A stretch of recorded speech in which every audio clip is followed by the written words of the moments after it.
কেমন আছো সবাই? আমি আছি, মোটামুটি খারাপ না, ভালোই আছি তোমাদের দোয়ায়।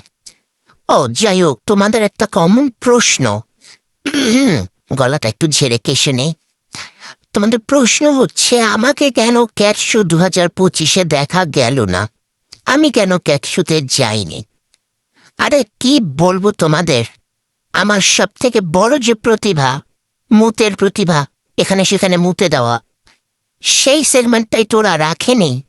সেরা মুতুনি প্রতিযোগিতা হবে না, এটা কোনো কথা? একটা ক্যাট শো হবে, সেখানে সেরা মুতুনি এরকম কোনো একটা সেগমেন্ট রাখবে না? এটা কোনো কথা? তোমরাই বলো। আমার এত বড় একটা প্রতিভা, সেটা আমি কিভাবে লুকিয়ে রাখি বলো?